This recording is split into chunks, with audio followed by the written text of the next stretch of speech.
새언니, 이렇게 크게 한몫 챙기게 해주셔서 정말 감사해요. 신우이의 목소리가 카페 안을 가득 채웠습니다. 축하 화한 사이로 보이는 친척들의 시선이 제게 쏠렸죠. 그 순간 저는 가방에서 흰색 서리봉투를 꺼냈습니다.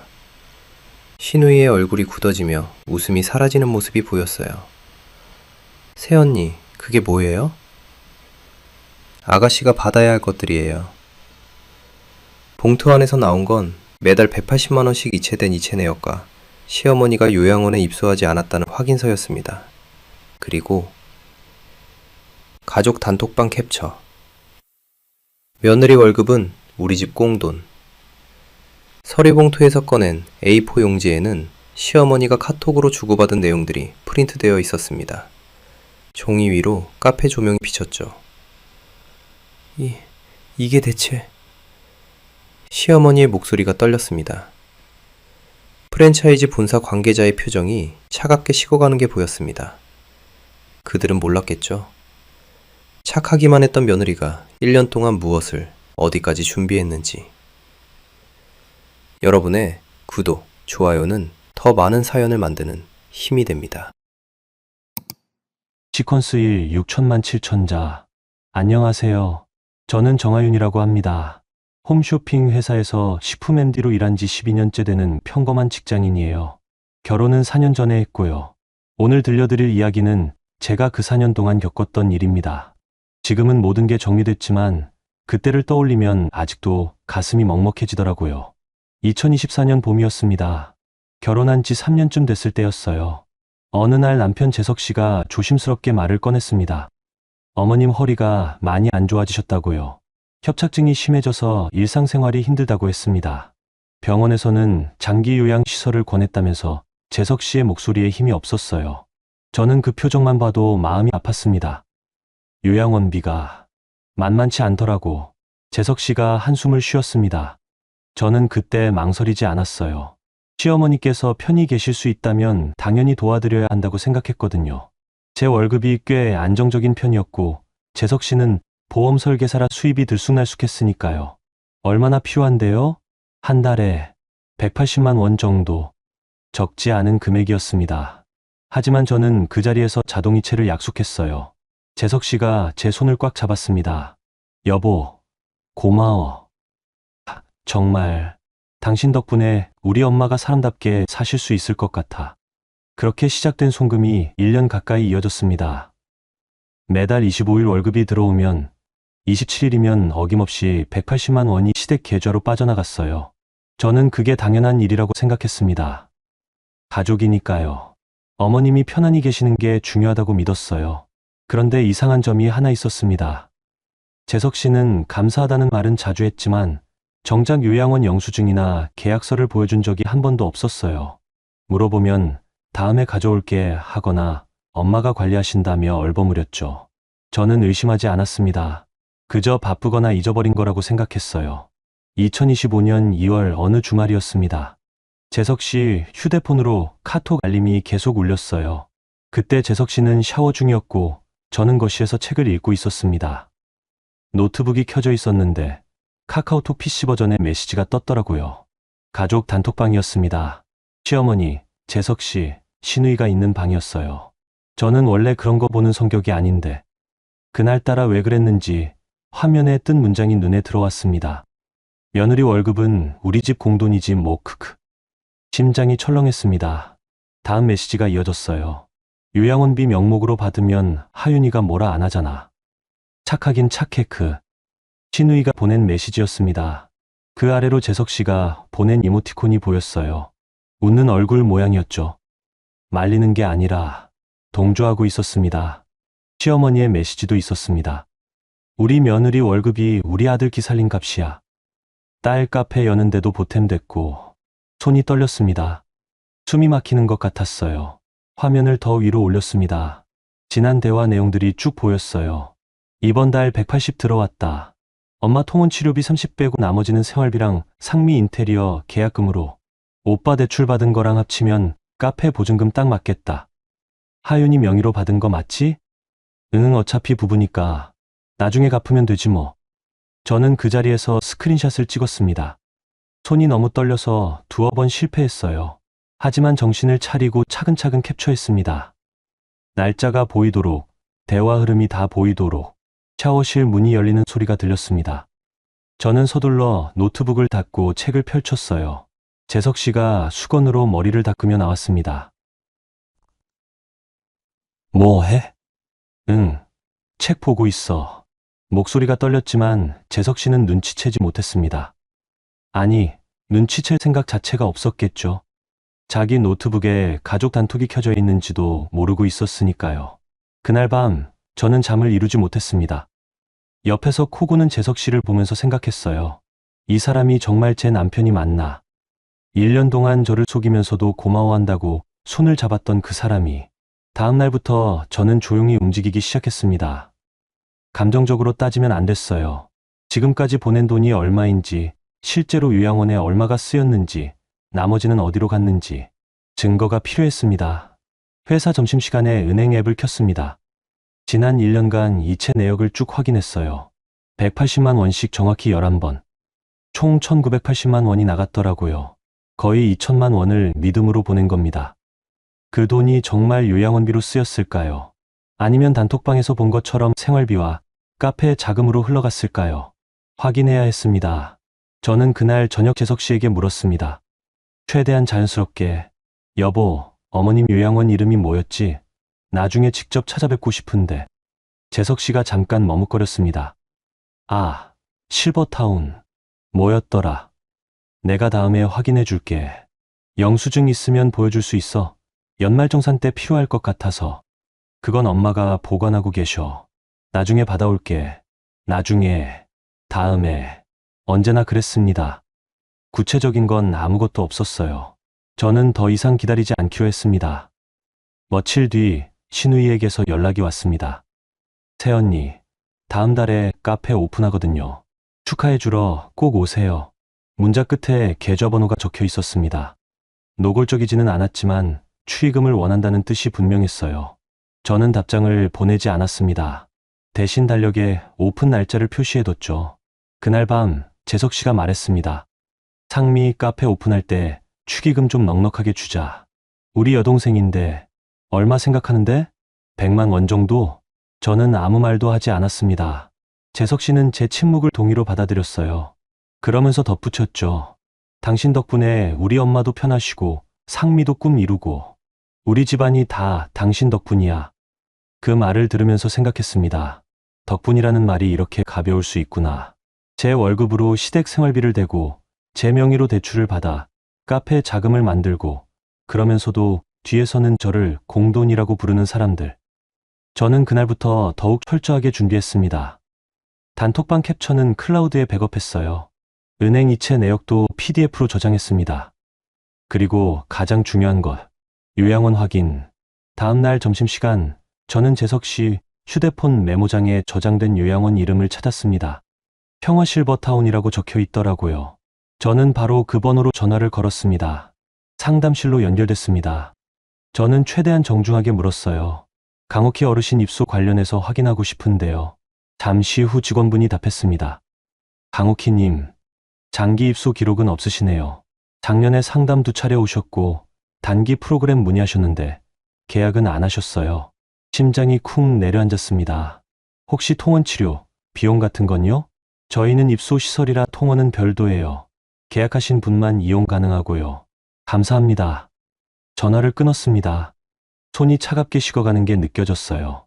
1년 동안 매달 180만 원을 보냈는데 시어머니는 요양원에 계시지도 않았던 겁니다.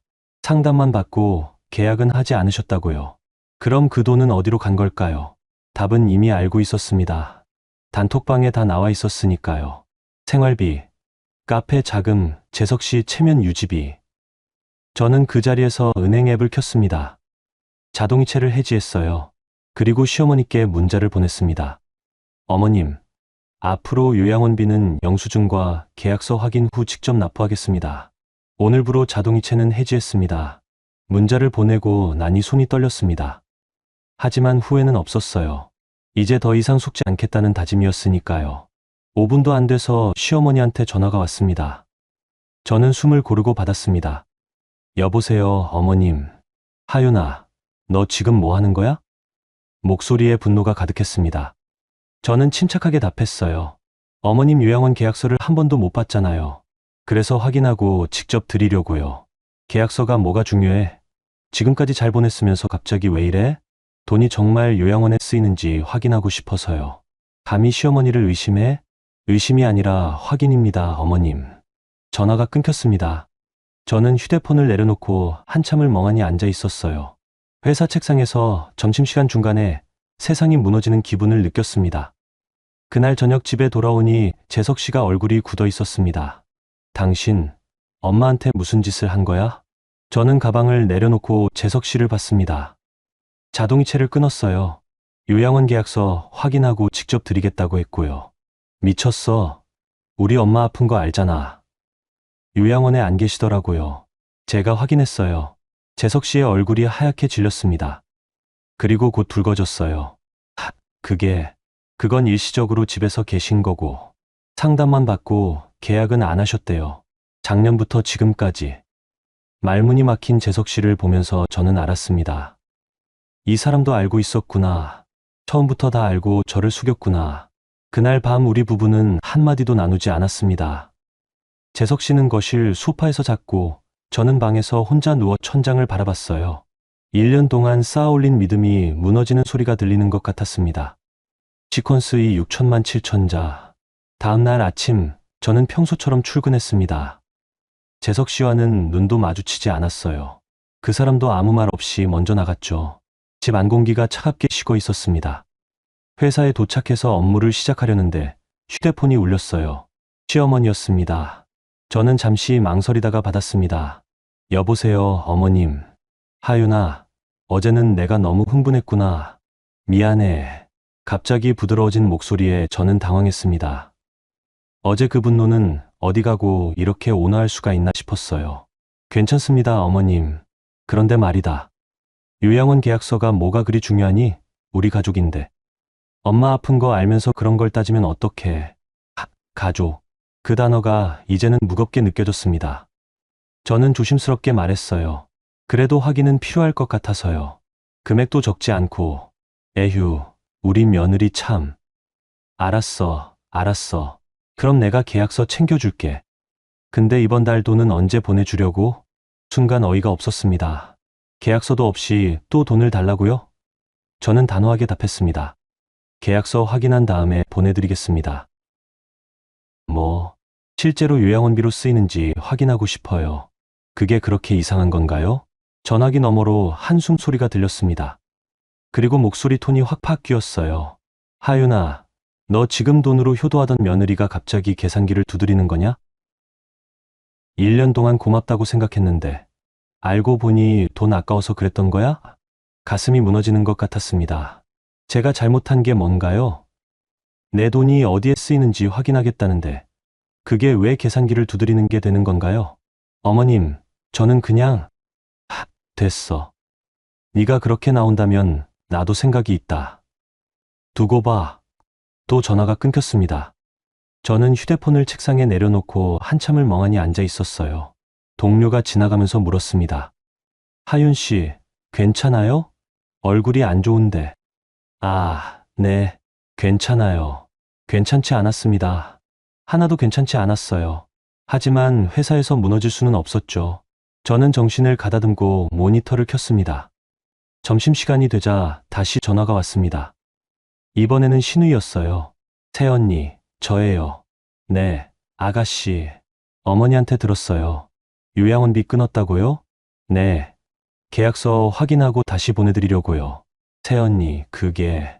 어머니 자존심 상하시잖아요. 가족끼리 그렇게까지 해야 돼요? 또 가족이라는 말이 나왔습니다. 저는 조용히 물었어요. 아가씨, 그럼 그 돈이 정말 요양원에 쓰였나요? 잠시 침묵이 흘렀습니다. 그거야 당연히 어머니 치료비로. 요양원 상담 시에 확인했어요. 어머님 입소 기록 없대요. 새언니, 그건 카페 자금으로 쓰인 거 맞죠? 신우이의 목소리가 날카로워졌습니다. 새언니, 지금 저 의심하시는 거예요? 제가 뭘 잘못했다고요? 의심이 아니라 확인이에요, 아가씨. 참나, 새언니, 우리 오빠가 얼마나 고마워했는데. 이렇게 나오시면 섭섭하죠. 전화가 끊겼습니다. 저는 휴대폰을 내려다보며 쓴웃음을 지었어요. 섭섭하다고요. 정작 섭섭한 건 저인데. 오후 내내 일이 손에 잡히지 않았습니다. 납품 계약서를 검토하다가도 자꾸 딴 생각이 났어요. 제가 잘못한 걸까? 너무 각박하게 구는 걸까? 그냥 조용히 보내는 게 나았을까?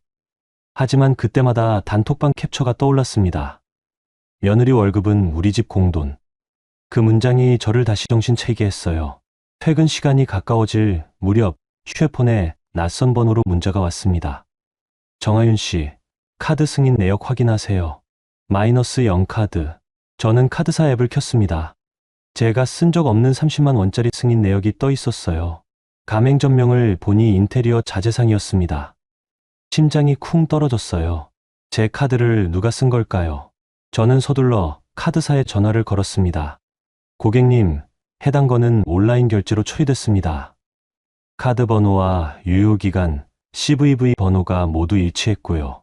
제가 쓴 게 아닌데요. 가족분이 사용하신 건 아닌가요? 가족. 또 그 단어였습니다. 저는 이를 악물고 말했어요. 승인 취소 가능한가요?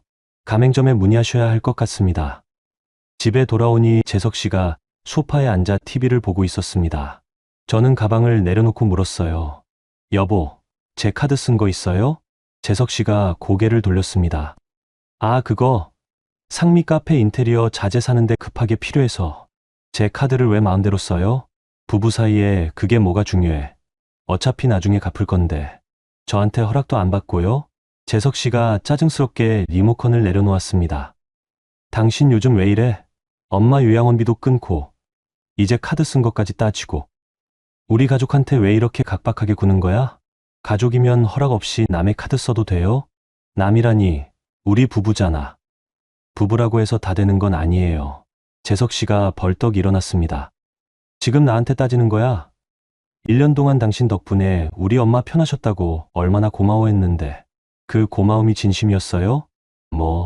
저는 휴대폰을 꺼내 단톡방 캡처를 보여줬습니다. 재석 씨의 얼굴이 순식간에 하얗게 질렸어요. 이게 어떻게... 며느리 월급은 우리 집 공돈. 맞죠? 하윤아, 이건 그냥 농담이었어. 1년 동안 저를 속인 게 농담이에요? 재석 씨가 말문이 막혔습니다. 그러다가 갑자기 화를 냈어요. 그래, 알았어. 당신이 그렇게 계산적으로 나올 거면 나도 할 말 있어. 그동안 당신 월급으로 우리 집안이 얼마나 도움받았는데. 도움이요? 제 허락도 없이 제 돈을 쓴 게 도움이에요? 가족끼리 뭘 그렇게 따져. 또 가족이라는 말이었습니다. 저는 더 이상 말하고 싶지 않았어요. 방으로 들어가 문을 닫았습니다. 그날 밤 저는 은행 앱을 켜서 모든 카드 사용 내역을 확인했습니다. 지난 6개월간 제가 쓴 적 없는 소액 결제들이 여러 건 있었어요. 5만 원, 10만 원, 15만 원. 하나하나는 작았지만 합치면 100만 원이 넘었습니다. 가맹점을 확인해보니 카페 비품, 인테리어 소품, 주방용품들이었어요. 전부 신의 카페 준비 물품이었죠. 저는 떨리는 손으로 신용정보 조회 사이트에 접속했습니다. 본인 인증을 하고 들어갔어요. 그리고 경악했습니다. 제 명의로 소액 대출이 시행돼 있었습니다. 300만 원. 저는 대출을 받은 적이 없었어요. 서둘러 대출 내역을 확인했습니다. 실행일은 2달 전이었고 휴대폰 본인 인증으로 처리됐다고 나와 있었어요. 제 휴대폰으로요. 순간 떠올랐습니다. 2달 전 어느 날 재석 씨가 잠깐 휴대폰 좀 빌려줘. 네, 거 배터리 나갔어 라고 했던 게 그때 잠깐 화장실 간 사이에 뭔가 했던 걸까요? 손이 차갑게 식었습니다. 이건 단순히 요양원비를 속인 게 아니었어요. 제 명의를 도용한 겁니다. 법적으로 문제가 될 수 있는 일이었죠. 저는 방문을 열고 나갔습니다. 재석 씨는 거실 소파에서 휴대폰을 보고 있었어요. 여보. 재석 씨가 고개를 들었습니다. 제 명의로 대출받은 거 있죠? 재석 씨의 얼굴이 굳었습니다. 그게 300만 원. 2달 전에 제 휴대폰으로 본인 인증하고. 하윤아, 그건 왜 제 허락도 없이 제 명의로 대출을 받아요? 재석 씨가 소파에서 일어났습니다. 급하게 필요했어. 상미 카페 보증금이. 그게 이유가 돼요? 부부잖아. 나중에 내가 갚으면 되지. 언제요?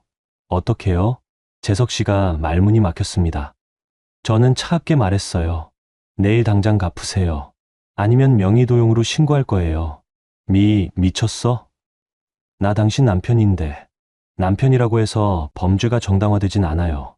그 말을 남기고 다시 방으로 들어갔습니다. 문을 잠그고 침대에 주저앉았어요. 온몸이 떨렸습니다.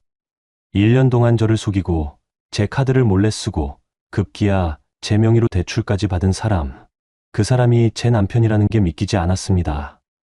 휴대폰이 울렸습니다. 시어머니였어요. 저는 받지 않았습니다. 곧 문자가 왔죠. 하윤아, 내일 내 회사로 갈 거다. 똑똑히 얘기 좀 하자. 심장이 철렁했습니다. 회사로 온다고요?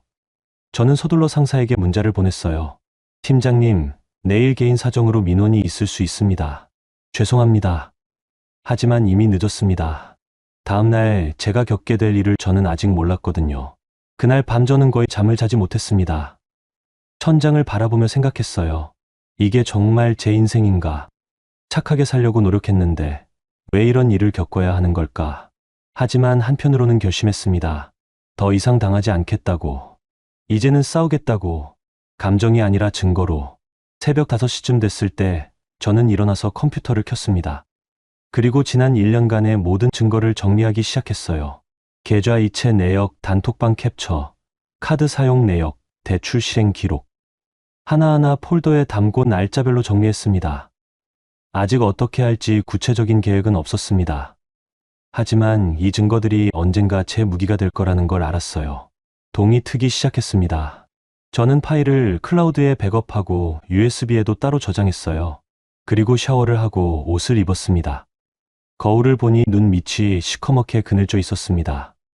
하지만 눈빛만큼은 예전과 달랐어요. 더 이상 착한 며느리의 눈이 아니었습니다. 싸울 준비가 된 사람의 눈이었죠. 시퀀스 3 6천만 7천자. 다음 날 아침, 저는 평소보다 30분 일찍 회사에 도착했습니다.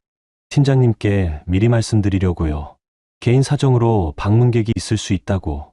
팀장님은 고개를 끄덕이며 괜찮으면 얘기해봐라고 하셨지만 저는 곧 해결될 겁니다 라고만 답했습니다.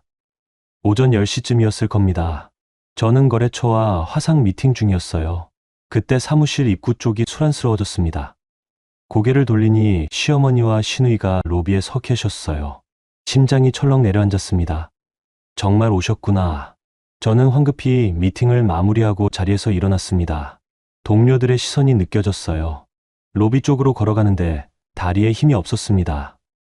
어머님, 시어머니가 큰 소리로 말했습니다.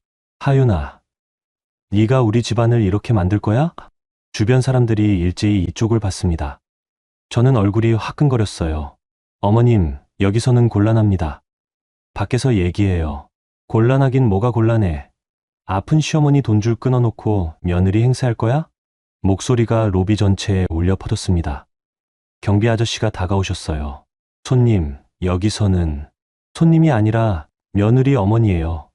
우리 며느리가 시어머니 병원비를 끊었다고요. 저는 온몸이 얼어붙는 것 같았습니다. 동료들이 수근거리는 소리가 들렸어요. 저를 바라보는 시선들이 느껴졌습니다.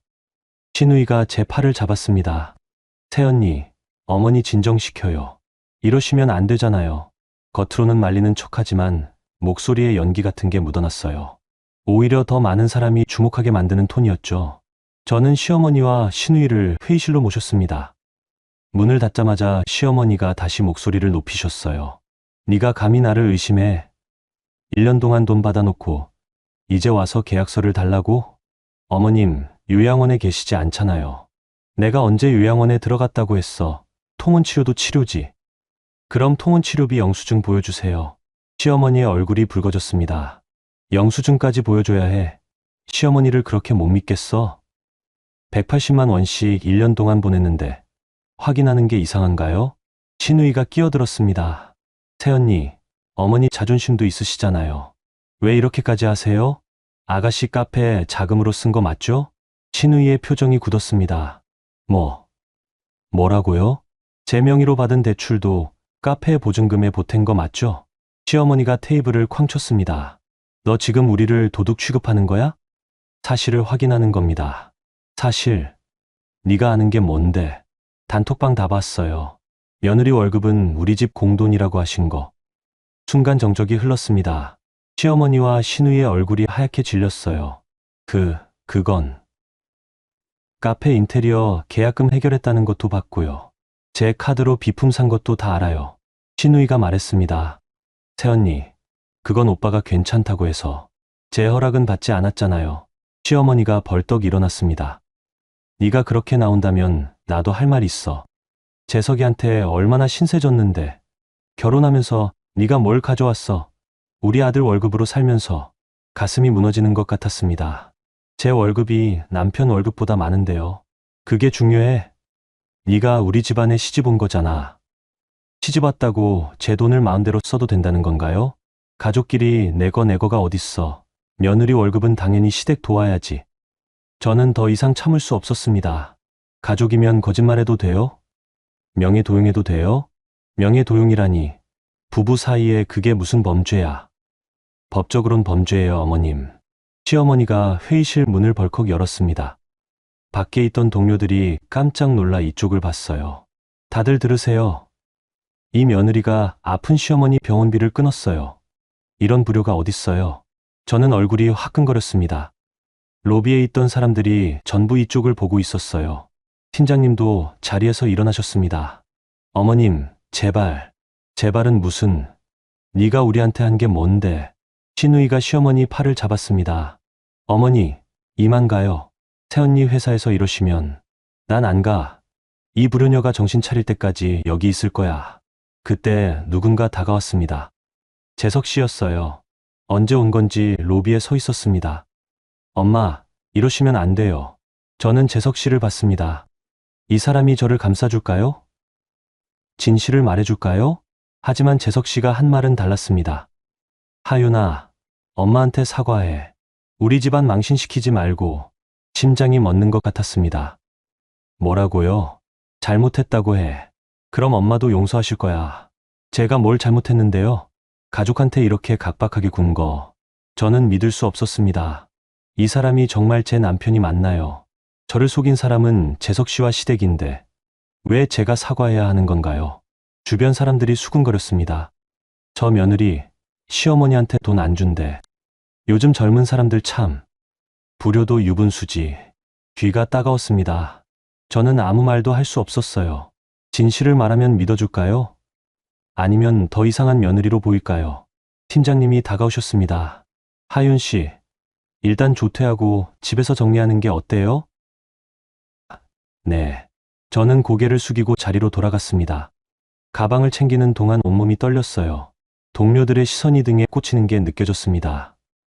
엘리베이터를 타고 내려가는데 눈물이 났습니다. 참으려고 했지만 주르륵 흘러내렸어요. 로비를 지나 밖으로 나왔습니다. 회사 앞 벤치에 앉아 한참을 울었습니다. 사람들이 지나다니는 것도 신경 쓰이지 않았어요. 그냥 눈물이 멈추지 않았습니다. 얼마나 지났을까요? 휴대폰이 울렸습니다. 재석 씨였어요. 저는 받지 않았습니다. 곧 문자가 왔죠. 집에 가 있어. 얘기 좀 하자. 저는 집에 가고 싶지 않았습니다. 그 사람들을 보고 싶지 않았어요. 대신 근처 카페로 들어갔습니다. 자리에 앉아 아메리카노를 시켰습니다. 휴대폰을 켜니 알림이 수십 개 쌓여 있었어요. 대부분 재석 씨와 시어머니, 시누이한테서 온 거였습니다. 하나하나 확인할 기력이 없었습니다. 저는 그냥 휴대폰을 뒤집어 놓고 커피를 마셨어요. 그때 또 알림이 왔습니다. 은행 앱에서 온 거였어요. 신용정보 조회 알림이었습니다. 고객님의 신용정보가 조회되었습니다. 마이너스 0캐피탈. 심장이 철렁했습니다. 누가 제 신용정보를 조회한 걸까요? 저는 서둘러 앱을 열었어요. 조회 내역을 확인하니 대출 심사 목적이라고 나와 있었습니다. 오늘 오전 11시, 제가 회사에서 시어머니와 대치하고 있을 때였어요. 누가 제 명의로 또 대출을 알아본 걸까요? 재석 씨, 시누이? 저는 떨리는 손으로 재석 씨에게 전화를 걸었습니다. 여보, 뭐야? 제 신용정보 조회한 거 있어요? 그게 또 대출 알아본 거예요? 침묵이 흘렀습니다. 여보, 그건 대답해요. 상미 카페가 생각보다 돈이 더 필요해서 전화를 끊어버렸습니다. 손이 덜덜 떨렸어요. 또 제 명의를 사용하려 한 겁니다. 제 허락도 없이 저는 그 자리에서 은행에 전화를 걸었습니다. 신용정보 조회 제한 신청하고 싶은데요. 본인 외에는 조회할 수 없도록 하시겠다는 말씀이신가요? 네. 그리고 혹시 추가 대출 실행 방지도 가능한가요? 대출 잠금 서비스 신청하시면 됩니다. 지금 바로 해주세요. 절차를 진행하는 동안 눈물이 또 났습니다. 제 남편으로부터 제 신용을 지켜야 하는 상황. 이게 정상적인 결혼 생활인가요? 모든 절차를 마치고 전화를 끊었습니다. 커피는 이미 식어 있었어요. 저는 한 모금 마시고 자리에서 일어났습니다. 집에는 가고 싶지 않았지만 갈 곳이 없었습니다. 저는 천천히 걸어서 집으로 향했어요. 현관문을 열고 들어서니 재석 씨가 거실에 서 있었습니다. 하윤아, 말 걸지 마세요. 얘기 좀 하자. 할 얘기 없어요. 저는 방으로 들어가려 했습니다. 재석 씨가 팔을 잡았어요. 나요. 하윤아, 나도 어쩔 수 없었어. 상미가. 제 명의로 또 대출 알아본 거 맞죠? 재석 씨가 말을 잃었습니다. 가족끼리 이렇게까지 해야 돼? 조금만 도와주면 안 돼? 도와주는 게 아니라 이용당한 거예요. 이용? 우리 가족인데 가족이 이러면 안 되는 거예요. 재석 씨의 얼굴이 붉어졌습니다. 그럼 어쩌라고? 당신이 도와주지 않으면 우리 엄마는 어떡하고 상미는 어떡해? 제가 왜 책임져야 하는데요? 당신이 우리 집 며느리니까. 며느리. 그 단어가 이제는 족쇄처럼 느껴졌습니다. 저는 재석 씨의 손을 뿌리쳤습니다. 며느리라고 해서 착취해도 된다는 건 아니에요. 방으로 들어가 문을 잠갔습니다. 재석 씨가 문을 두드렸지만 저는 대답하지 않았어요. 침대에 누워 천장을 바라봤습니다. 오늘 회사에서 겪은 일이 파노라마처럼 스쳐 지나갔어요. 동료들의 시선, 수근거리는 소리, 불효녀라는 말. 저는 아무 잘못도 하지 않았습니다. 그런데 왜 이렇게 무너지는 걸까요? 휴대폰을 켰습니다. 회사 동료 단톡방에 메시지가 몇 개 와 있었어요. 확인하지 않았습니다. 무슨 말이 오갔을지 뻔했으니까요. 대신 클라우드에 저장한 증거 파일을 열었습니다. 이체 내역, 단톡방 캡처, 카드 사용 내역, 대출 실행 기록. 이제 이걸 어떻게 써야 할까요? 어떻게 해야 제 억울함을 풀 수 있을까요? 그때 문득 떠올랐습니다. 얼마 전 회사에서 진행한 납품, 계약 검토 때 만났던 변호사님, 백도윤 변호사님, 혹시 개인 상담도 가능할까요? 저는 명함함을 뒤져 백 변호사님 명함을 찾았습니다. 내일 연락해 보기로 했습니다. 이제는 감정이 아니라 법으로 싸워야 할 때라는 걸 알았으니까요. 그날 밤 저는 또 잠을 이루지 못했습니다. 하지만 어제와는 달랐어요. 어제는 절망했다면 오늘은 싸울 준비를 하고 있었습니다. 창밖으로 새벽이 밝아오고 있었습니다. 시퀀스 4 6천만 7천자. 다음날 아침 저는 회사에 연차를 냈습니다. 팀장님께 개인 사정이 있어서요 라고만 말씀드렸어요. 팀장님은 어제 일도 있었으니 쉬어라고 하셨습니다. 재석 씨는 이미 출근한 뒤였어요. 저는 혼자 남은 집에서 백도윤 변호사님께 문자를 보냈습니다. 변호사님, 정하윤입니다. 개인적으로 법률 상담이 필요한데 가능하실까요? 10분쯤 지나 답장이 왔습니다. 네, 하윤 씨. 오늘 오후 2시 괜찮으세요? 사무실로 오시면 됩니다. 저는 고맙다는 답장을 보내고 준비를 시작했습니다. 증거 파일을 USB에 담고 출력할 건 미리 출력했어요. 이체 내역, 대출 시행 기록, 요양원 미입소 확인서. 요양원 확인서는 어제 이메일로 받은 겁니다. 제가 직접 요청했거든요. 강옥희님의 입소 및 계약 내역이 없음을 확인합니다라는 공식 문서였어요. 오후 2시 저는 백도윤 변호사님 사무실에 도착했습니다. 깔끔한 사무실이었어요. 변호사님이 자리에서 일어나 악수를 청했습니다. 하윤 씨, 어서 오세요. 앉으세요. 감사합니다. 변호사님. 자리에 앉자 백 변호사님이 물었습니다. 무슨 일이세요? 저는 깊게 숨을 쉬고 말을 시작했습니다. 처음부터 차근차근 요양원비 명목으로 보낸 1년간의 돈, 단톡방에서 발견한 진실, 명의도용 대출, 어제 회사에서 겪은 일까지 말하는 동안 목이 메었습니다. 하지만 울지 않으려고 애썼어요. 백 변호사님은 조용히 들으시며 메모하셨습니다. 이야기를 다 마치자 백 변호사님이 말씀하셨어요. 증거는 있으세요? 네. 저는 USB를 건넸습니다. 백 변호사님이 노트북에 연결해 파일을 확인하셨어요. 이체 내역, 단톡방 캡처, 카드 사용 내역, 대출 실행 기록. 하나하나 천천히 보시더니 고개를 끄덕였습니다. 잘 정리하셨네요. 이걸로 뭔가 할 수 있을까요? 백 변호사님이 저를 보셨습니다. 하윤 씨, 지금 상황을 법적으로 정리해 볼게요. 첫째, 배우자의 명의 도용. 둘째, 허위 사실로 금전을 편취한 부당이득. 셋째, 카드 무단 사용. 그게 다 법적으로 문제가 되는 건가요? 네. 특히 명의 도용은 부부 사이라도 동의 없이 했다면 문제가 됩니다. 가슴이 두근거렸습니다. 그럼 어떻게 해야 하나요? 백 변호사님이 말씀하셨어요. 먼저 증거를 시간순으로 재정리하세요. 누가 봐도 흐름이 명확하게. 그 다음 단계별로 접근합니다. 단계별로요? 첫째, 대출 관련해서는 본인 사용이 아니라는 이해 절차를 진행하세요. 둘째, 카드 무단 사용도 마찬가지고요.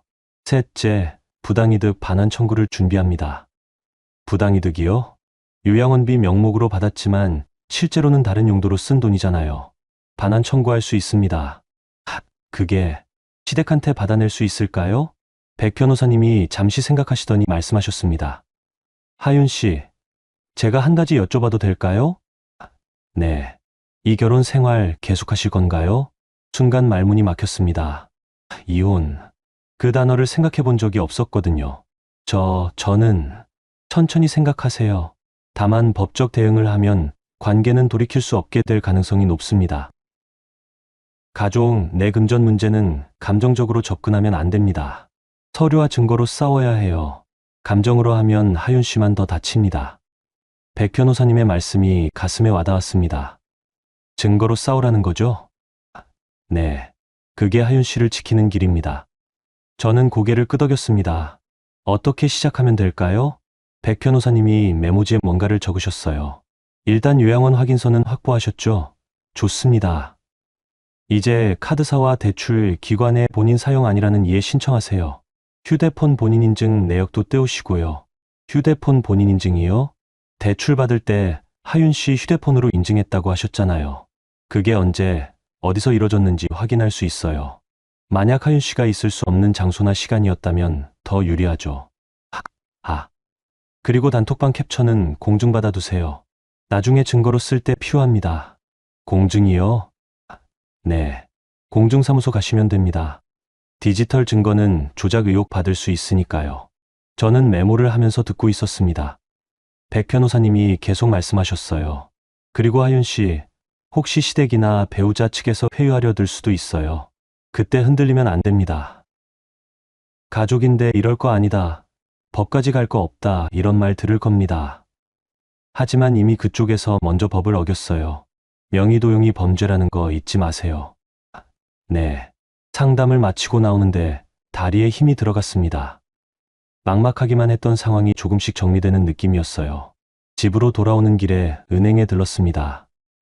대출 이해 신청을 하기 위해서였죠. 본인 사용이 아니라는 확인이 필요합니다.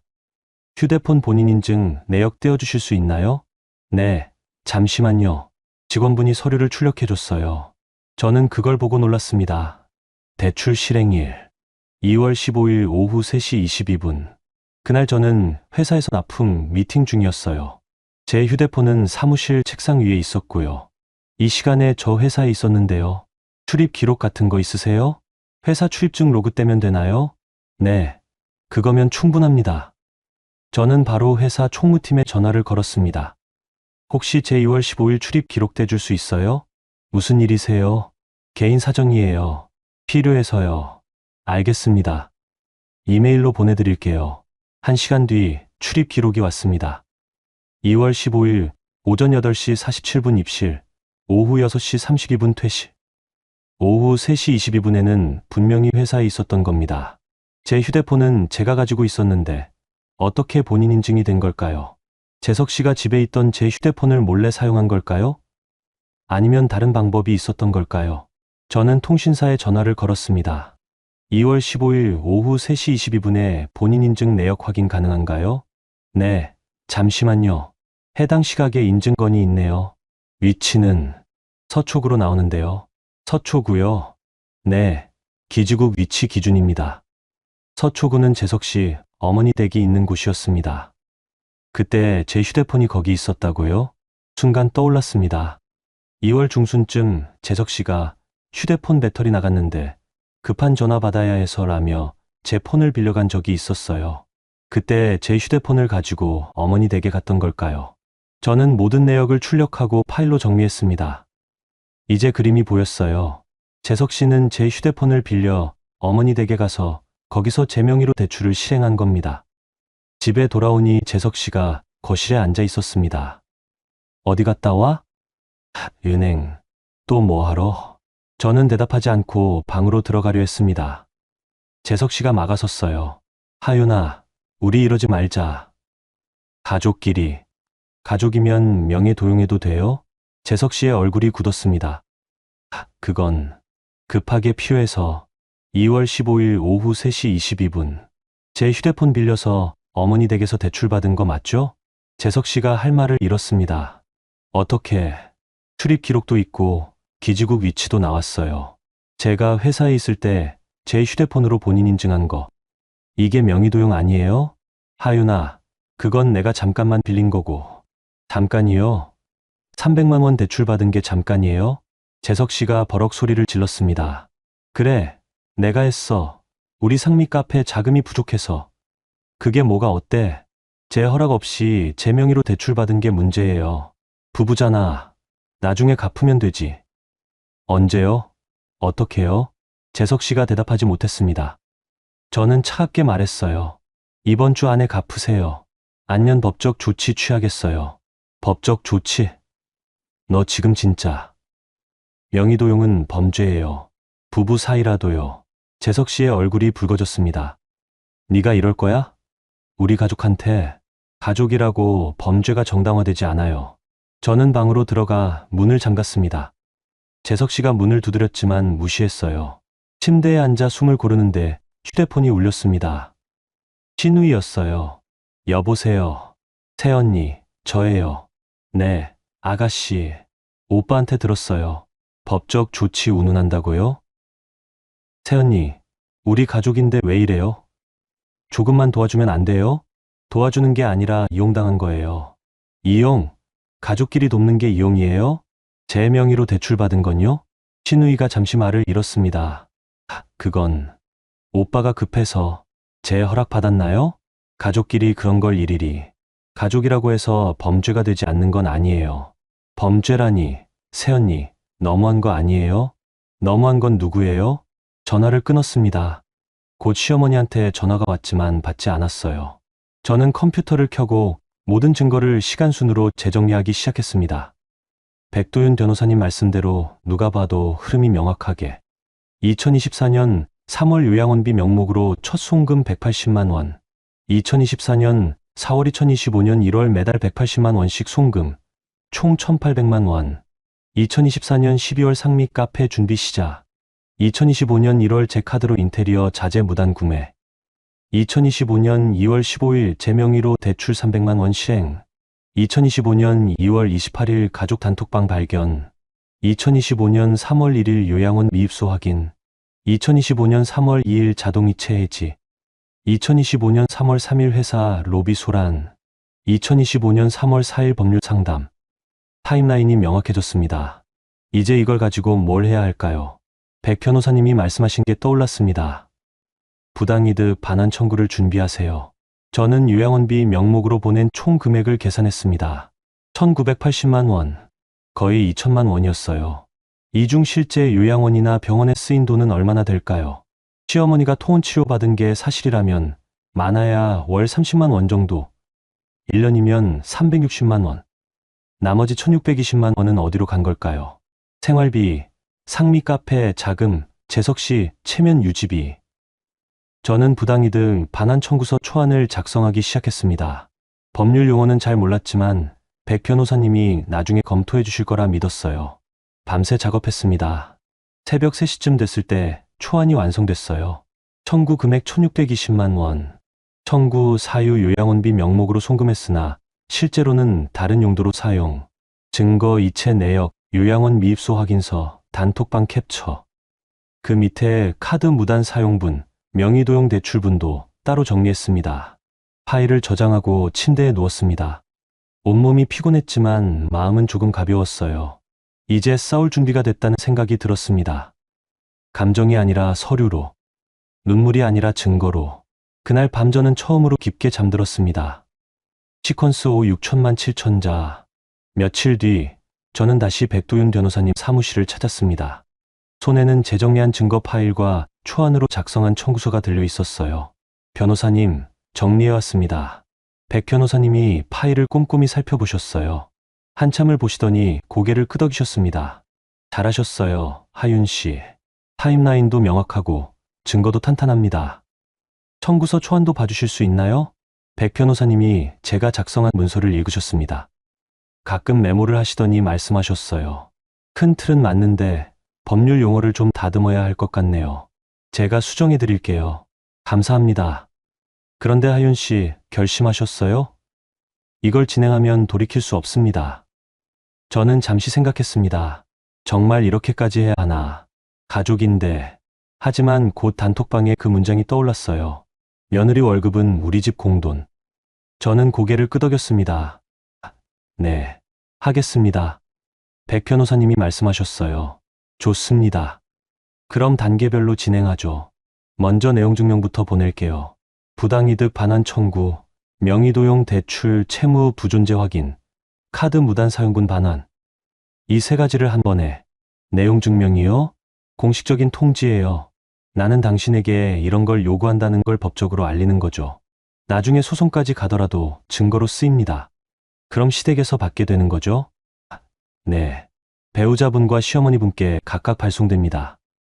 저는 숨을 깊게 들이마셨습니다. 그럼 부탁드립니다. 일주일 뒤 내용 증명이 발송됐습니다. 백 변호사님이 전화를 주셨어요. 하윤 씨, 발송 완료됐습니다. 며칠 안에 도착할 거예요. 네. 혹시 연락 오면 감정적으로 대응하지 마세요. 모든 대화는 녹음하시고 문자로 남기세요. 알겠습니다. 전화를 끊고 나니 손이 떨렸습니다. 이제 정말 시작이구나. 이틀 뒤 재석 씨한테서 전화가 왔습니다. 하윤아, 넌 뭐 한 거야? 목소리가 떨리고 있었어요. 무슨 일인데요? 내용 증명이 뭐야? 채무 부존재 확인, 부당이득 반환? 당연한 절차예요. 당연해. 너 지금 우리 가족한테 소송 거는 거야? 제 권리를 찾는 거예요. 권리? 가족한테 무슨 권리를 따져? 저는 침착하게 답했습니다. 가족이라고 해서 불법이 정당화되지 않아요. 불법? 내가 뭘 불법으로? 제 명의로 무단 대출 받은 거. 그거 명의도용이에요. 재석 씨가 할 말을 잃었습니다. 잠시 침묵이 흐르더니 목소리 톤이 바뀌었어요. 하윤아, 우리 다시 생각해보자. 내가 잘못했어. 진짜로. 앞으로 안 그럴게. 내용 증명 취소할 수 없어. 우리 다시 잘해보자. 응? 회유하는 목소리였습니다. 백 변호사님이 예상했던 그대로였어요. 취소 안 해요. 하윤아, 대출금 갚으세요. 카드 무단 사용분도 돌려주시고, 그리고 부당이득 반환도요. 그게 얼마인데? 지금 나한테 2천만 원 넘게 내라는 거야? 제가 억울하게 낸 돈이에요. 억울하게? 우리 엄마 치료비인데. 요양원 안 계셨잖아요. 통원 치료비만 따지면 360만 원이에요. 나머지 1620만 원은 어디 갔어요? 재석 씨가 대답하지 못했습니다. 30일 안에 답변 안 오면 법적 절차 진행할 거예요. 전화를 끊었습니다. 손이 떨렸지만 후회는 없었어요. 1시간 뒤 시어머니한테서 전화가 왔습니다. 하윤아, 너 정말 이럴 거야? 어머님, 내용 증명까지 보내면서 우리 집안 망신시킬 거야? 망신이 아니라 정당한 권리예요. 정당한 권리? 며느리가 시어머니한테 소송 거는 게 정당해? 제 돈을 돌려받는 게 잘못인가요? 시어머니가 버럭 소리를 질렀습니다. 내 돈, 우리 아들 벌어온 돈으로 살면서 무슨 내 돈이야. 제 월급이 남편 월급보다 많은데요. 그게 중요해. 네가 우리 집에 시집 온 거잖아. 시집 왔다고 제 돈을 마음대로 써도 되는 건 아니에요. 이 사람이 정말... 알았어. 좋아. 네가 그렇게 나온다면 나도 생각이 있다. 전화가 끊겼습니다. 저는 녹음 파일을 저장했어요. 백 변호사님 말씀대로 모든 대화를 녹음하고 있었습니다. 다음 날 신우이한테서 문자가 왔습니다. 새언니, 제발 생각 좀 해주세요. 제 카페 오픈이 코앞인데 이러시면 저는 어떡해요? 저는 답장을 보냈습니다. 아가씨 카페는 아가씨 돈으로 여세요. 제 돈 아니고요. 새언니, 너무한 거 아니에요? 가족인데. 가족이면 제 명에 도용해도 돼요? 답장이 없었습니다. 일주일쯤 지났을 때 재석 씨가 집에 들어오더니 무릎을 꿇었습니다. 하윤아, 제발 용서해줘. 내가 미쳤었어.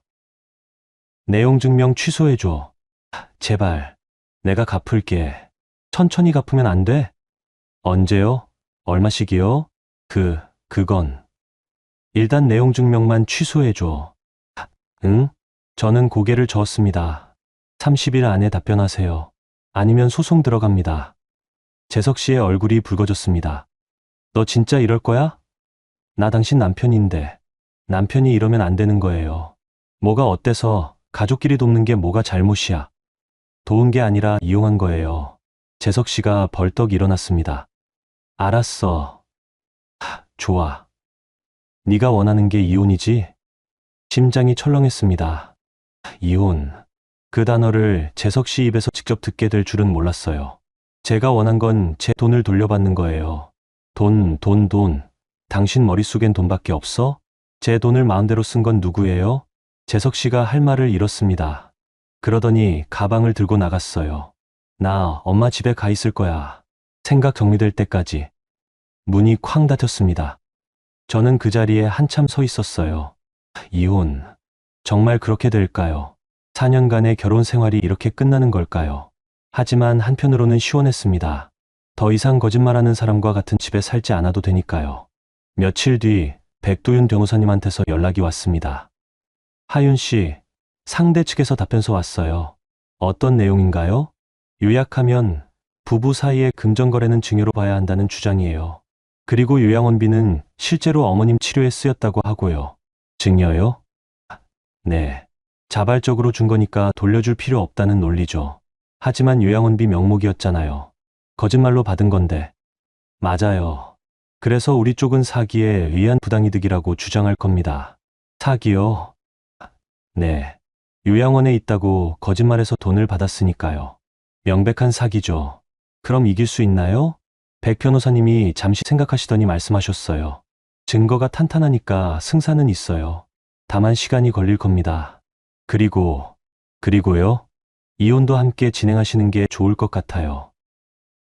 하윤 씨, 이 상황에서 결혼 생활 유지하시기 힘드실 거예요. 배우자분도 이혼 얘기 꺼내셨다고 하셨잖아요. 저는 한참을 생각했습니다. 정말 이혼해야 할까요? 조금 더 생각해 볼게요. 네, 천천히 생각하세요. 다만 재산 분할 청구권도 있다는 거 기억하시고요. 재산 분할이요? 결혼 생활 중 형성된 재산은 나눌 수 있어요. 하윤 씨가 벌어온 돈도 많으니까요. 그리고 위자료 청구도 가능합니다. 배우자의 명의 도용과 배신, 행위로 인한 정신적 피해에 대해서요. 백 변호사님 말씀을 듣고 있으니 현실이 실감났습니다. 정말 이혼까지 갈 수도 있구나. 집에 혼자 앉아 생각했습니다. 4년 전 결혼식 날이 떠올랐어요. 재석 씨가 평생 행복하게 해주게라고 했던 말. 그때는 진심이었을까요? 아니면 처음부터 저를 돈줄로만 본 걸까요? 휴대폰을 켜니 신우이한테서 또 문자가 와 있었습니다. 새언니, 다음 주 카페 오픈이에요. 축하해주러 꼭 와주세요. 문자 끝에 계좌번호가 적혀 있었어요. 아직도 축의금을 바라는 건가요? 저는 답장하지 않았습니다. 대신 달력에 오픈 날짜를 표시했어요. 그리고 백 변호사님께 문자를 보냈습니다. 변호사님, 서류 준비 언제까지 가능한가요? 급하세요? 다음 주까지 필요해요. 무슨 일이세요? 신우이 카페 오픈식이 있어요. 거기서 마무리하고 싶습니다. 백 변호사님한테서 답장이 왔습니다. 알겠습니다. 준비해 드릴게요. 저는 클라우드에 저장한 증거 파일을 다시 열었습니다. 이체 내역, 단톡방 캡처, 요양원 확인서, 대출 시행 기록, 휴대폰 인증 내역 출입 기록. 모든 걸 깔끔하게 정리해서 출력했어요. 그리고 흰색 서류 봉투에 담았습니다.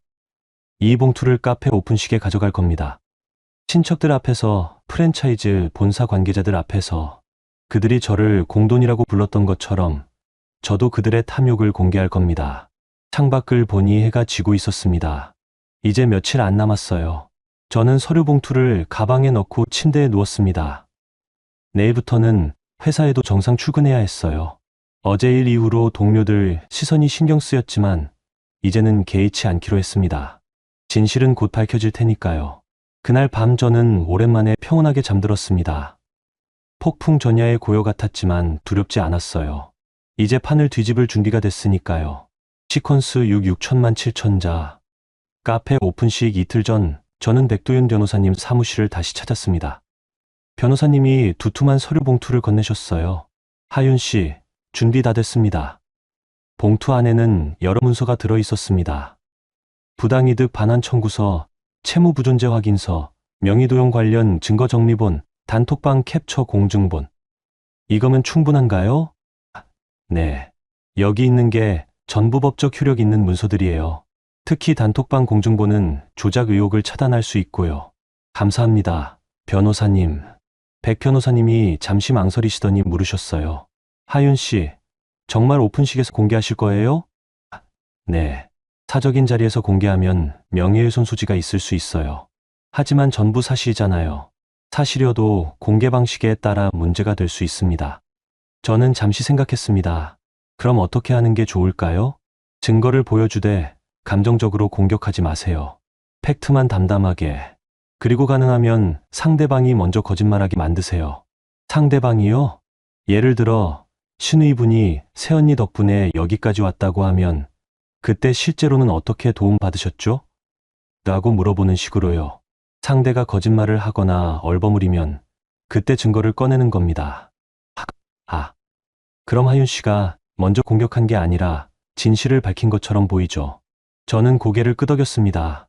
백 변호사님의 조언이 큰 도움이 됐어요. 명심하겠습니다. 그리고 하윤 씨, 오픈식 끝나고 바로 연락 주세요. 상대 측에서 어떤 반응 보이는지 봐야 하니까요. 네, 변호사님. 사무실을 나오는데 휴대폰이 울렸습니다. 재석 씨였어요. 하윤아, 상미 오픈식에 올 거지? 대답해봐. 올 거야. 말 거야? 갈게요. 진짜. 재석 씨가 놀란 것 같았어요. 아마 제가 안 올 거라고 생각했나 봅니다. 응. 갈게요. 아가씨 오픈식인데 축하해 줘야죠. 그래. 좋아. 그럼 그날 보자. 전화를 끊고 나니 손이 떨렸습니다.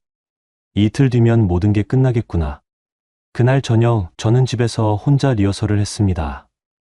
어떻게 말할지, 어떤 순서로 서류를 꺼낼지. 거울 앞에 서서 연습했어요. 아가씨, 정확히 어떻게 도움받으신 건가요? 너무 공격적인가?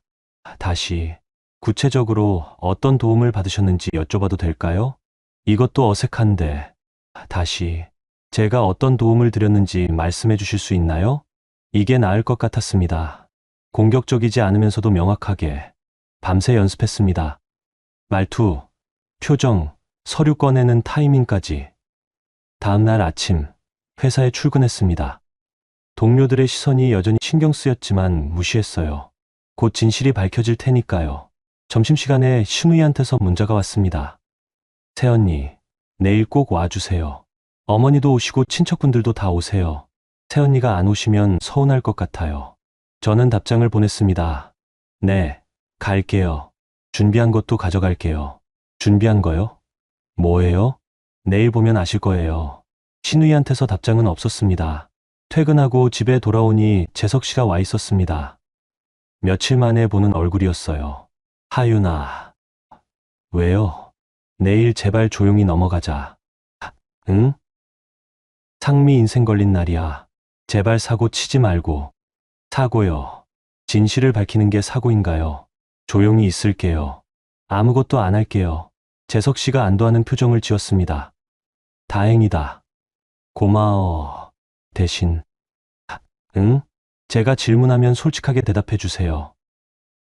무슨 질문? 내일 알게 될 거예요. 재석 씨가 불안한 표정을 지었지만 더 묻지 않았어요. 그날 밤 저는 거의 잠을 자지 못했습니다.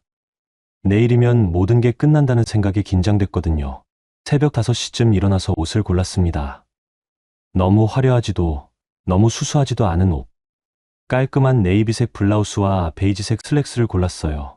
가방에 서류 봉투를 넣었습니다. 흰색 봉투 안에는 모든 진실이 들어 있었죠. 오후 1시 카페 오픈식이 시작되는 시간이었습니다.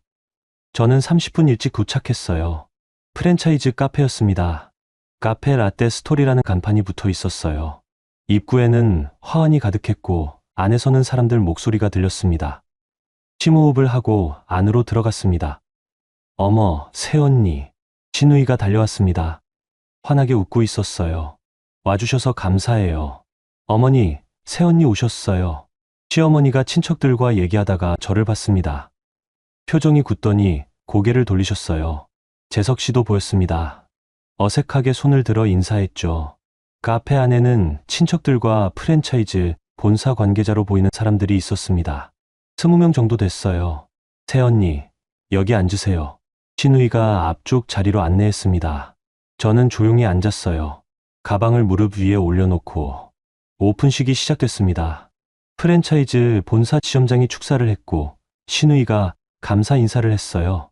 오늘 이 자리까지 오는데 많은 분들의 도움이 있었습니다. 특히 우리 어머니, 오빠, 그리고 신우이가 저를 봤습니다. 우리 새언니 덕분에 여기까지 올 수 있었어요. 사람들이 박수를 쳤습니다. 저는 박수하지 않았어요. 그냥 신우이를 바라봤죠. 새언니가 정말 많이 도와주셨거든요. 이렇게 크게 한몫해 주셔서 진심으로 감사드려요. 한몫. 그 단어를 듣는 순간 가슴이 뜨거워졌습니다. 저는 천천히 손을 들었어요. 아가씨, 네. 새언니? 제가 정확히 어떤 도움을 드렸는지 말씀해 주실 수 있나요? 신우이가 당황하는 표정을 지었습니다. 그게 여러 가지로 구체적으로 알고 싶어요. 여기 계신 분들도 궁금하실 것 같아서요. 친척들이 웅성거리기 시작했습니다. 재석 씨가 제 쪽을 봤어요. 눈빛이 불안해 보였죠. 새언니, 왜 그러세요? 오늘 좋은 날인데. 좋은 날이니까 정확히 얘기하고 싶어요. 제가 어떻게 도와드렸는지. 시어머니가 벌떡 일어났습니다. 하윤아, 너 지금. 어머님, 잠깐만요. 저는 가방에서 흰색 서류 봉투를 꺼냈습니다. 아가씨, 이게 제가 도와드린 내역이에요. 봉투를 열고 첫 번째 서류를 꺼냈습니다. 이체 내역이었어요. 2024년 3월부터 2025년 1월까지 매달 180만 원씩 총 1980만 원을 보냈습니다. 사람들이 숨죽였습니다. 명목은 시어머니 요양원비였어요. 두 번째 서류를 꺼냈습니다. 하지만 실제로는 요양원에 입소하지 않으셨더라고요. 이건 요양원에서 받은 확인서예요. 신우이의 얼굴이 하얗게 질렸습니다. 새언니. 그럼 그 돈은 어디에 쓰였을까요? 세 번째 서류를 꺼냈습니다. 단톡방 캡처 공중본이었어요. 가족 단톡방에 이렇게 나와 있네요. 요양원비 명목으로 받으면 하윤이가 뭐라 안 한다. 며느리 월급은 우리 집 공돈. 친척들이 웅성거렸습니다. 프랜차이즈 본사 관계자들의 표정이 굳어졌어요. 그리고 이 대화도 있네요. 이번 달 180 들어왔다. 엄마 통원 치료비 30 빼고 나머지는 생활비랑 상미 인테리어 계약금으로. 신우이가 입을 벌렸지만 말이 나오지 않았습니다. 제 카드로 인테리어 자재도 사셨죠. 제 허락 없이. 네 번째 서류를 꺼냈습니다. 그리고 제 명의로 대출도 받으셨고요. 300만 원. 이것도 카페 보증금으로 쓰셨죠? 재석 씨가 벌떡 일어났습니다. 하윤아, 그만해. 왜요? 거짓말인가요? 제가 말한 것 중에 거짓말이 있으면 지적해 주세요. 재석 씨가 할 말을 잃었습니다. 시어머니가 소리쳤어요. 이게 무슨 짓이야?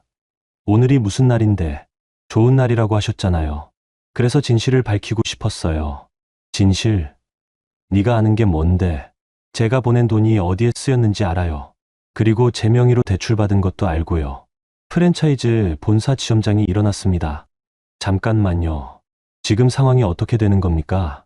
이 카페 자금 중 상당 부분이 제 명의 도용으로 만들어진 겁니다. 명의 도용이요? 네. 제 허락 없이 제 명의로 대출받고 제 카드를 무단으로 사용했어요. 지점장의 얼굴이 굳어졌습니다. 이건 본사에 보고해야 할 사안입니다. 신우이가 울음을 터뜨렸습니다. 새언니, 왜 이러세요? 오늘 제 오픈식인데. 아가씨, 제가 언제 카페 자금 도와드린다고 했나요? 그건 요양원비라고 하셨잖아요. 거짓말이었고요. 친척들이 수군거렸습니다. 저게 무슨 일이야? 며느리 돈을 그렇게 쓴 거야? 명의도용까지 했다고? 시어머니가 제게 다가왔습니다. 하윤아, 네가 이러면 우리 가족은 어떡하라고? 어머님 가족은 저를 가족으로 생각하셨나요? 공돈이라고 하셨잖아요. 며느리 월급은 우리 집 공돈이라고. 시어머니가 할 말을 잃었습니다. 저는 마지막 서류를 꺼냈습니다. 이건 부당이득 반환 청구서예요. 1620만 원. 30일 안에 답변 없으면 법적 절차 들어갑니다. 뭐라고? 그리고 명의도용 대출 300만 원도 채무 부존재 확인 절차 진행 중이에요. 제가 빌린 돈이 아니니까요. 재석 씨가 다가왔습니다. 하윤아, 제발. 저는 재석 씨를 봤습니다. 여보. 아니, 재석 씨. 제가 끄는 건 돈이 아니에요. 저를 우습게 보는 사람들과의 관계예요. 그 말을 남기고 일어섰습니다. 가방을 들고 카페 밖으로 나왔어요. 뒤에서 소란스러운 소리가 들렸지만 돌아보지 않았습니다. 밖으로 나오니 햇살이 눈부셨습니다. 저는 깊게 숨을 들이마셨어요. 끝났습니다. 1년 동안의 거짓말이, 배신이, 착취가.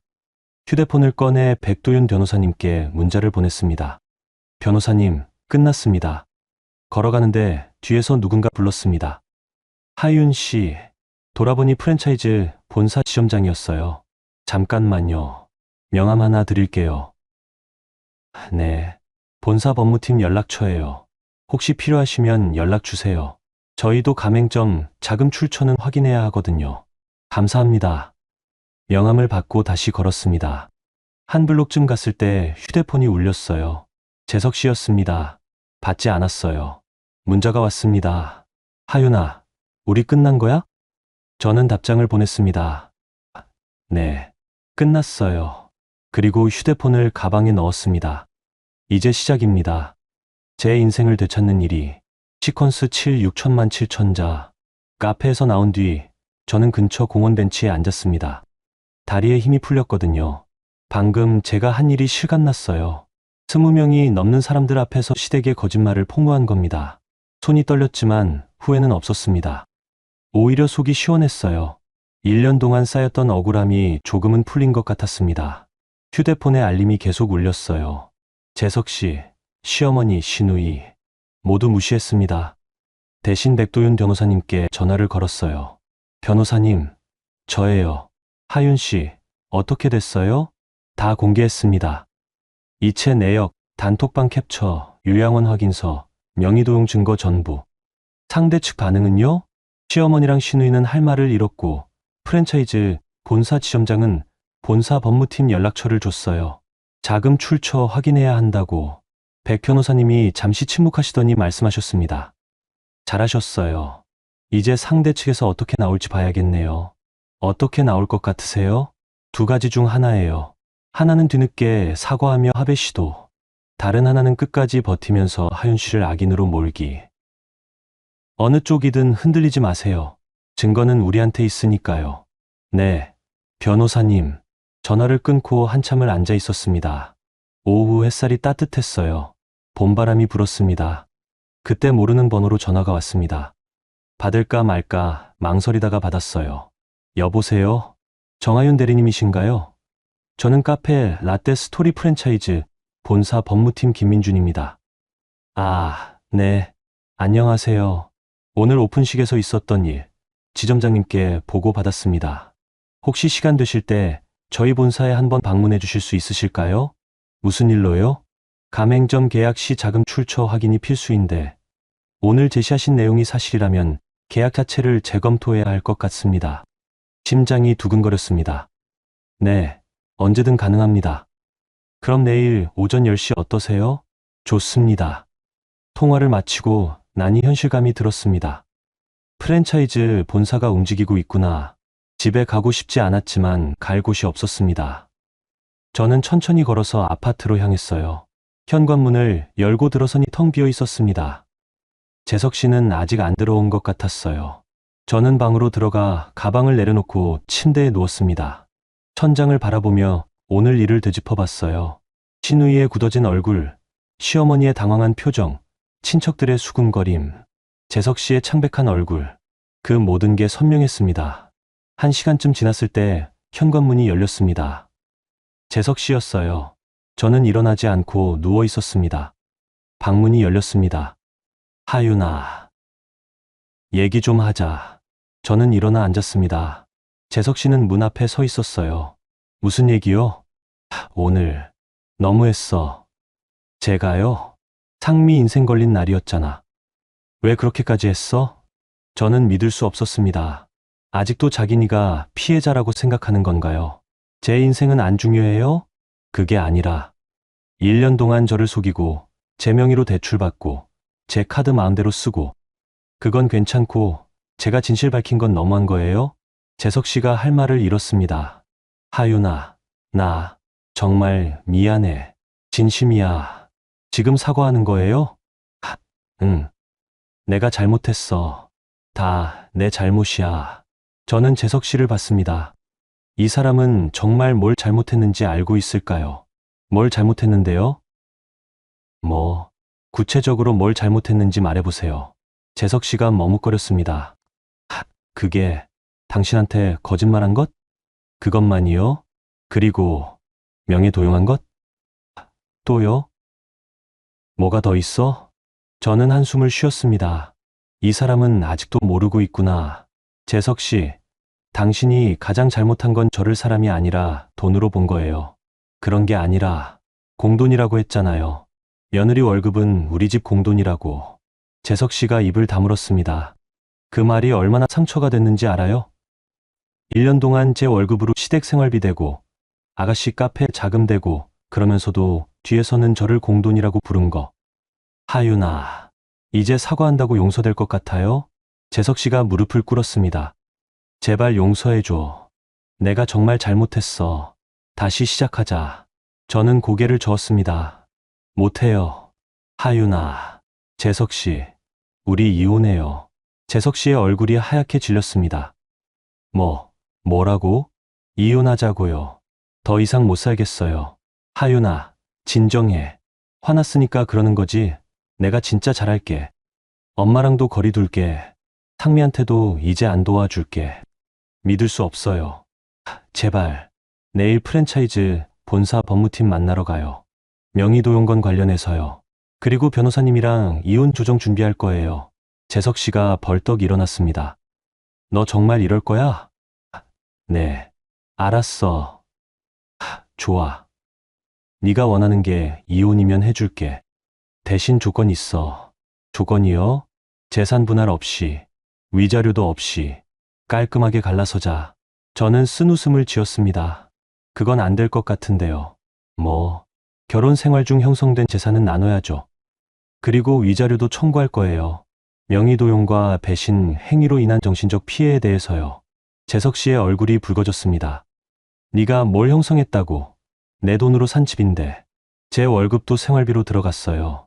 그리고 제 신용으로 전세 대출도 받았고요. 변호사님이 다 계산해 주실 거예요. 재석 씨가 문을 쾅 닫고 나갔습니다. 저는 그 자리에 한참 앉아 있었어요. 이혼, 정말 하게 되는구나. 다음 날 아침, 저는 프랜차이즈 본사로 향했습니다. 강남에 있는 큰 빌딩이었어요. 법무팀 김민준 변호사가 저를 맞이했습니다. 하윤 씨, 어서 오세요. 안녕하세요. 회의실로 안내받았습니다. 테이블 위에는 서류들이 놓여 있었어요. 어제 말씀하신 내용, 증거 자료 좀 보여주실 수 있을까요? 저는 준비해간 USB를 건넸습니다. 김 변호사가 노트북에 연결해 파일들을 확인했어요. 이체 내역, 단톡방 캡처, 요양원 확인서, 명의도용 대출 기록. 하나하나 천천히 보시더니 고개를 끄덕였습니다. 이 정도면 충분합니다. 오상미 씨 가맹점 계약건, 일단 보류 조치 들어갈 것 같습니다. 보류요? 네. 저희 프랜차이즈는 가맹점주의 자금 출처가 명확해야 계약을 진행하거든요. 만약 불법적인 방법으로 조성된 자금이라면 계약 자체가 무효가 될 수 있습니다. 그럼 카페는요? 오픈은 잠정 중단될 겁니다. 본사 명의로 임대한 공간이라 저희 결정에 따라야 하거든요. 가슴이 복잡했습니다. 신우이의 꿈이 무너지는 거잖아요. 하지만 그 꿈이 제 돈으로 이뤄진 거라면 당연한 결과 아닐까요? 하윤 씨, 혹시 법적 절차 진행 중이신가요? 네. 부당이득 반환 청구랑 명의도용 관련해서요. 그럼 저희도 그 결과를 지켜볼게요. 만약 법원에서 명의도용이 인정되면 저희는 계약을 완전히 취소할 겁니다. 알겠습니다. 본사를 나오는데 휴대폰이 울렸습니다.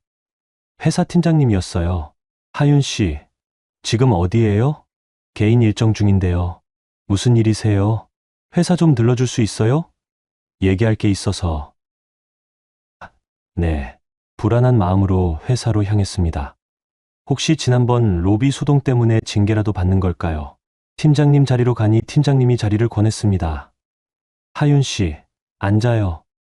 네. 지난번 일 얘기 들었어요. 심장이 철렁했습니다. 죄송합니다.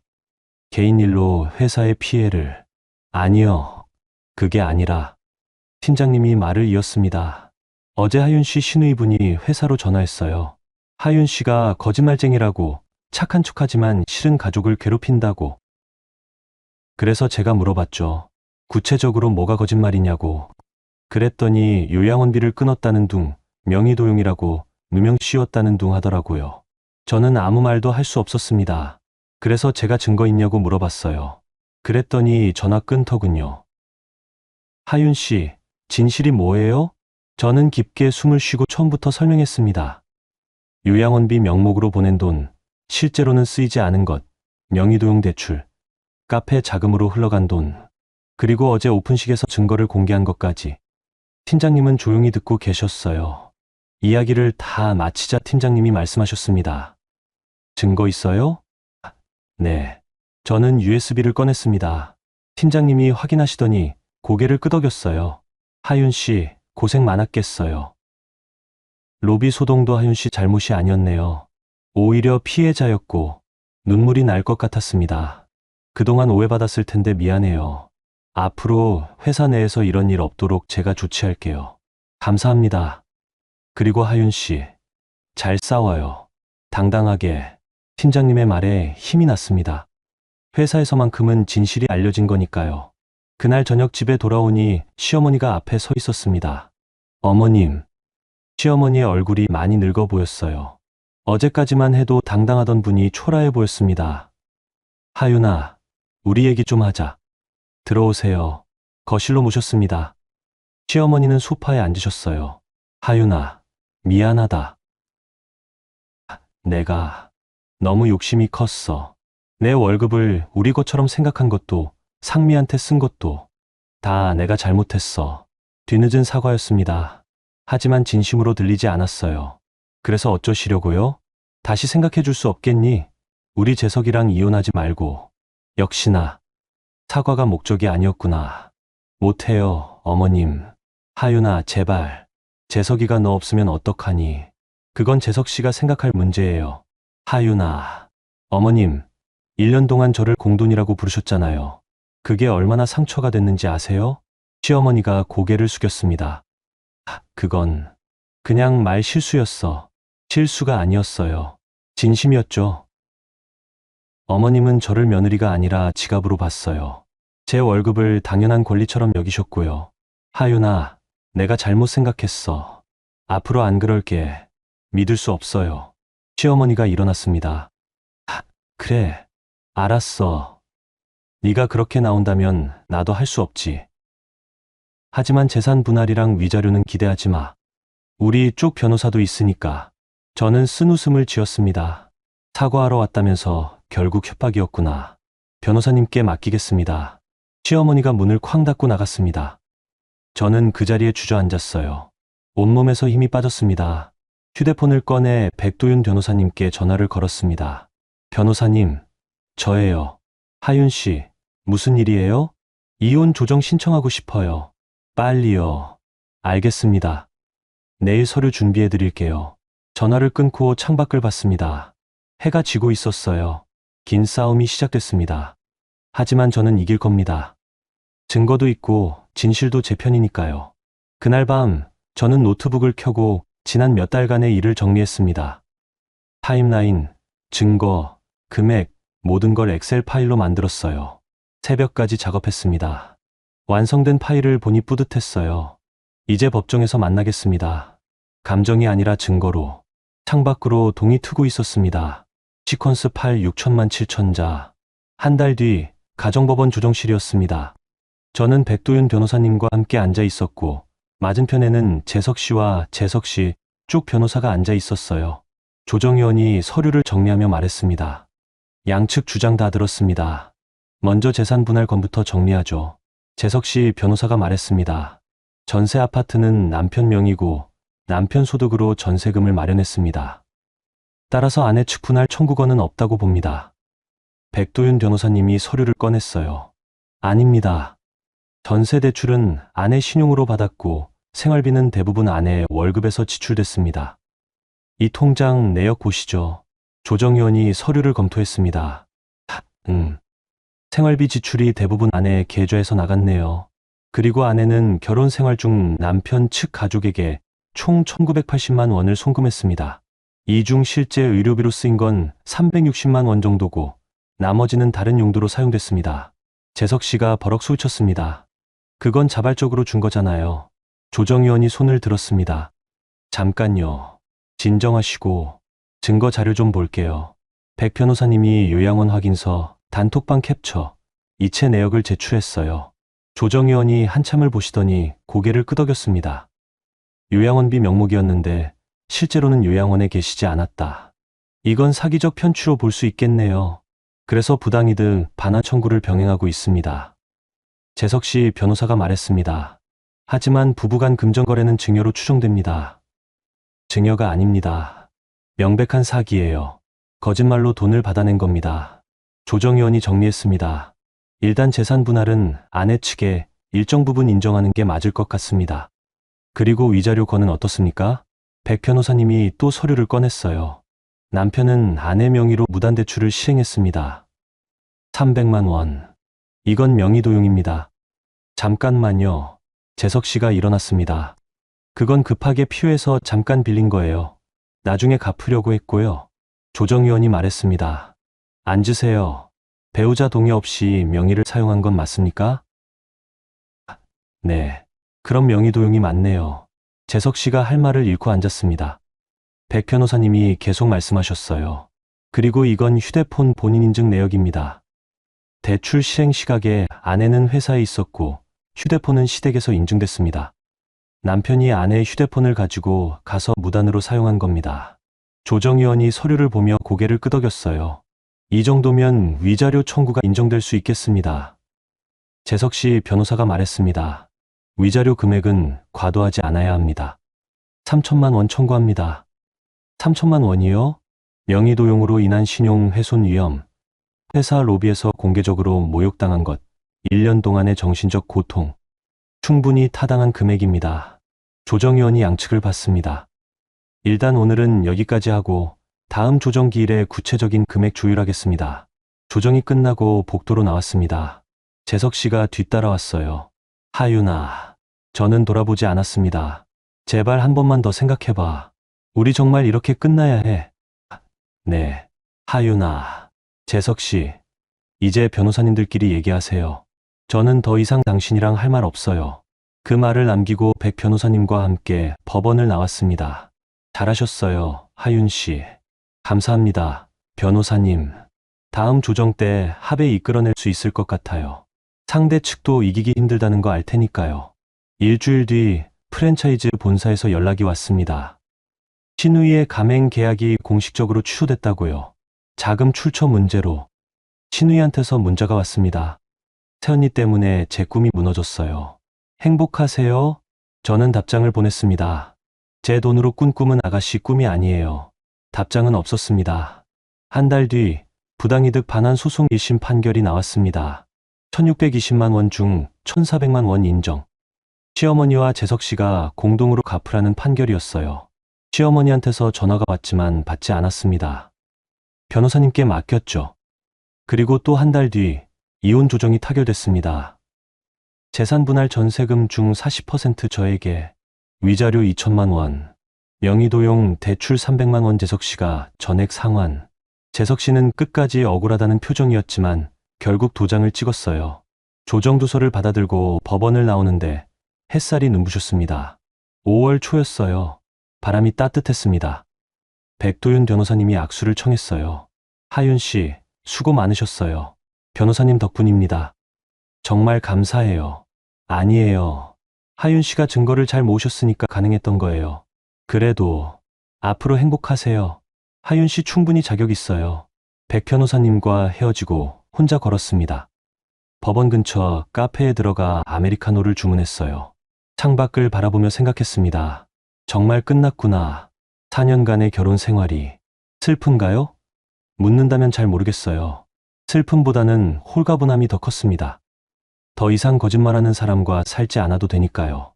더 이상 제 월급을 공돈이라고 부르는 사람들 눈치 보지 않아도 되니까요. 회사로 돌아왔습니다. 팀장님께 간단히 보고드렸어요. 이혼 조정 끝났습니다. 고생했어요, 하윤 씨. 이제 일에 집중할 수 있겠네요.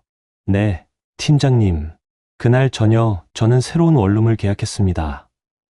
회사 근처의 작은 공간이었어요. 전세금 중 제 몫으로 받은 돈으로 보증금을 냈죠. 짐은 많지 않았습니다. 옷가지 몇 벌, 책, 노트북. 시댁에서 받은 건 하나도 가져오지 않았어요. 새집 거실에 앉아 주변을 둘러봤습니다. 텅 비어 있었지만 마음은 가벼웠어요. 이제 시작입니다. 진짜 제 인생이. 한 달 뒤 25일이었습니다. 월급날이었어요. 휴대폰에 알림이 왔습니다. 급여 입금 420만 원. 저는 은행 앱을 켰습니다. 27일에 자동이체될 180만 원은 없었어요. 그 돈은 이제 온전히 제 것이었습니다. 420만 원. 한 푼도 빠져나가지 않는 제 월급. 눈물이 났습니다. 기쁨의 눈물이었어요. 저는 그 돈으로 뭘 할지 생각했습니다. 비상금 계좌에 넣을까? 적금을 들까? 아니면 여행이라도 갈까? 다 제 선택이었습니다. 누구 눈치 볼 필요 없이. 그날 저녁 저는 혼자 근사한 레스토랑에 갔습니다. 스테이크를 주문하고 와인 한 잔을 곁들였어요. 창밖으로 서울 야경이 보였습니다. 반짝이는 불빛들이 아름다웠어요. 혼자 식사하는 게 외롭지 않냐고요? 전혀요. 오히려 평온했습니다. 제 돈으로 제가 원하는 걸 먹고 제가 원하는 곳에 있으니까요.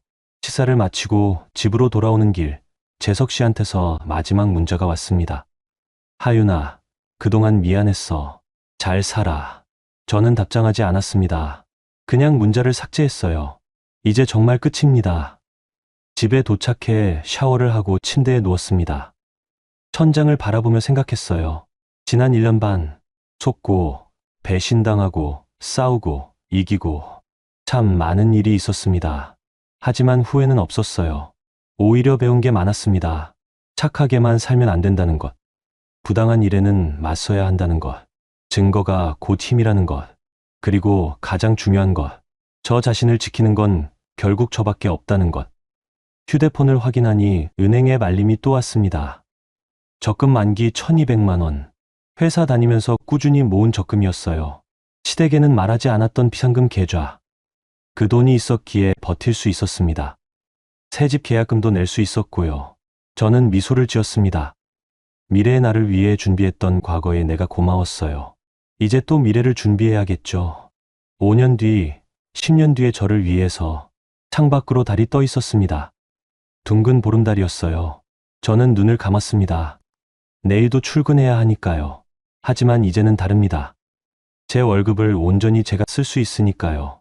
제 삶을 온전히 제가 살 수 있으니까요. 그렇게 저는 잠들었습니다. 오랜만에 편안한 밤이었어요. 180만 원이 빠져나가지 않는 월급날. 그게 제게는 자유였습니다.